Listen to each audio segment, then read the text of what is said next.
Good even বন্ধুরা, সবাই কেমন আছো? আশা করি ভালো আছো। তো আমিও ভালো আছি।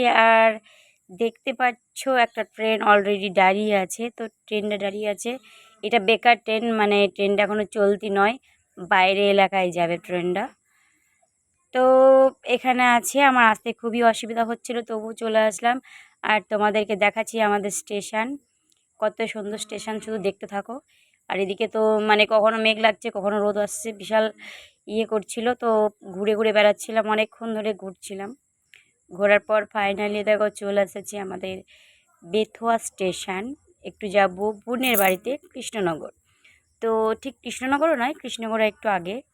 তোমাদেরকে দেখাবো কোন স্টেশনে যাব বা কোন জায়গায় যাব। তো সবাই কেমন আছো বলো, আর আমার ভিডিওটা তোমাদের কেমন লাগে সেটাও কমেন্ট করে জানিও। তো আজকে আমি একটা নতুন ভিডিও নিয়ে তোমাদের সামনে আসলাম এই কারণেই, তোমরা অনেকে বলো যে দিদিভাই বা বৌদিভাই তোমার বাড়ি কোথায়, তুমি কোন স্টেশনের নাম করছো, আমি বুঝতে পারছি না। তো বেথুয়ার ডহরিটা এখন নতুন, মানে চালু বলতে অনেক দিনই চালু ছিল। তো আগের স্টেশনটা ভেঙে নতুন করে শুরু হচ্ছে, বড় হবে তো তাই জন্য। তো চলো আমি চলে আসছি বোনের বাড়ির এই ট্রেনটাতেই আমি এসেছিলাম। বোনের বাড়ি রওনা দেব, চলো তোমাদেরকে দেখাচ্ছি যে কোন জায়গায় আমি ঘুরতে এসেছি। তো দেখো স্টেশনটা তোমরা কেউ চিনবে না, আমি জানি অনেকে চিনবে না। তো এটা হচ্ছে বাহাদুরপুর স্টেশন, বাহাদুরপুর। এখানে হচ্ছে আমার নিজেরই বোন আছে, তো সেটাই। আর একটু গেলেই মানে বাহাদুরপুর থেকে কৃষ্ণনগর। তো আমি যাব এখন বোনের বাড়িতে, চলো দেখাচ্ছি তোমাদেরকে। এই দুজনাকে দেখে খুবই ভালো লাগছে, কি সুন্দর। আমার তো মানে আগাগোড়াই বলেছি, যদি কাউকে সুখী দেখি বা কাউকে জুটি ভালো দেখি আমার খুবই ভালো লাগে। তো আমার সত্যি খুব ভালো লাগছে। আর এইদিকে দেখো বোনের বাড়ি থেকে ভেড়া নিয়ে চলে এসেছি। যখন বোনের বাড়ি ছিলাম তখন আমি ভিডিওটা করতে পারিনি, কারণ ওখানে প্রচণ্ড হারে বৃষ্টি, এখনও বৃষ্টি, মেঘ শুরু হয়ে গেছে। আর এই যে তোমাদেরকে দেখাচ্ছি, এইটা হচ্ছে আমার বোন আছে, বোনের দেওরের ছেলে আর বোনের মেয়ে সব আমাকে আগাতে এসেছে। আর ওখানে আমি ভিডিওটা করতে পারিনি, কারণ ওখানে বিশাল বৃষ্টি পড়েছে, যার জন্য আর ছিলামও না, মাত্র একদিন ছিলাম, তাই করতে পারিনি। আর এই দেখো ফাইনালি আমি ভিডিওটা শ্যুট করে ফেলেছি। তো কেমন লাগছে তোমরা কমেন্টে জানিয়ে দিও, জায়গাটা তোমাদের কেমন লাগছে। আমার তো খুব ভালো লাগছে।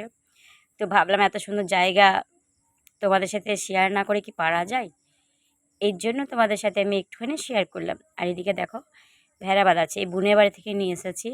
তোমরা অনেকে বলবে যে ভেড়াটা কত দিয়ে কিনলে, সম্পূর্ণ দানের জিনিস, মানে আমার বোন দান করেছে আমার মাকে।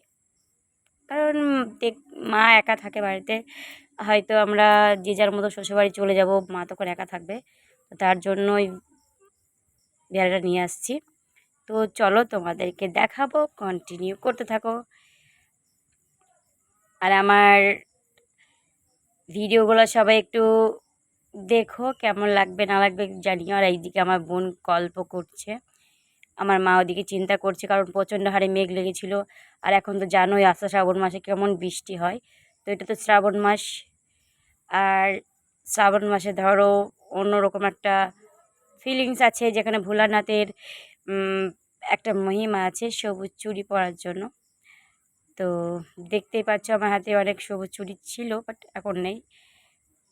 আমার তো খুবই ভালো লাগছে, আর টেনশানও হচ্ছিল, কারণ আমি সত্যি কি ট্রেনে এটা নিতে পারবো কি না জানি না।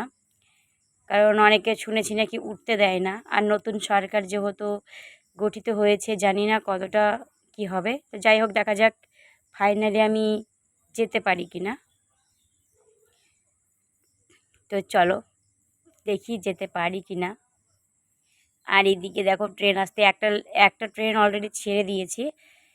এই কারণেই ছেড়েছি, প্রচণ্ড হারে ভিড় হচ্ছিল, যার জন্য আমি উঠতে পারিনি ট্রেনে, এর জন্য ছেড়ে দিলাম। তাই পাল্টা ট্রেনের অপেক্ষা করছি যে কখন ট্রেনটা আসবে আর কখন যাব। তো ট্রেনের খবরও হচ্ছিল, ভাবছিলাম যে হয়তো এই তো চলে আসবে, কিন্তু তারপরেই অপেক্ষার অবসান হচ্ছে। খবর দিল, এদিকে ছেলেপেলেগুলো গেছিলো একটু দোকানে, তো তার জন্য। আর এই জায়গাটা দুই একটা ছবিও শ্যুট করলাম, জায়গাগুলো খুব সুন্দর মনে হচ্ছিল, যেন যদি 2 দিন থাকতে পারতাম তাহলে ভিডিওগুলো শ্যুটটা ভালো হতো। তো বাট ঠিক আছে, কোনো অসুবিধা নেই, আবার অন্য একদিন ভিডিও নিয়ে আসবো তোমাদের সাথে শেয়ার করতে। তো এই দেখে দেখো, ট্রেনের অপেক্ষা তো এখনও অবসান হচ্ছে না, খবরই চলেছে, খবরই চলেছে। আর তোমরা হয়তো ভাবছো যে এই মেয়েটা পাগল। না না, এই মেয়েটা পাগল না, এই মেয়েটা ও একটা কোনো কথা হচ্ছিল, এর জন্য এরকম করছিল। আর এইদিকে দেখো কত লোক, প্রচণ্ড লোক, বিশাল। কারণ ওই যে বললাম ট্রেনে আমি ভিডিও করতে পারিনি আনার সময়, তো ভালোভাবেই নিয়ে এসেছিলাম, ভেড়াটাকে ভালোভাবেই নিয়ে এসেছি। তো এই দেখো ভেড়াটা বেঁধে দিয়েছি এখানে, এটা ভেতোয়া স্টেশন। ভাবছো ওই এই স্টেশন আর এই স্টেশন একই? আরে না, এটা একটু আলাদা, কারণ ওই যে বললাম বেথুয়া স্টেশন ভেঙে নতুন শুরু হচ্ছে, তার জন্য এতটা ফাঁকা লাগছে। আর ওই যে তোমাদেরকে দেখিয়েছিলাম যে ট্রেনটা আছে দাঁড়িয়ে, তো ওই ট্রেনটাই দেখো। আর আমার অবস্থা দেখো, ভিজের কি অবস্থা হয়েছি দেখো। তো সবাই কেমন আছো? আশা করি ভালো আছো। তো এখানেই ভিডিওটাকে শেষ করছি। আর যদি নতুন নতুন ভিডিও পেতে আমার চ্যানেলটা সাবস্ক্রাইব করে পাশে থেকো। আর অনেক সুস্থ থেকো, ভালো থেকো, টেক কেয়ার, নিজেদের খেয়াল রেখো, টাটা।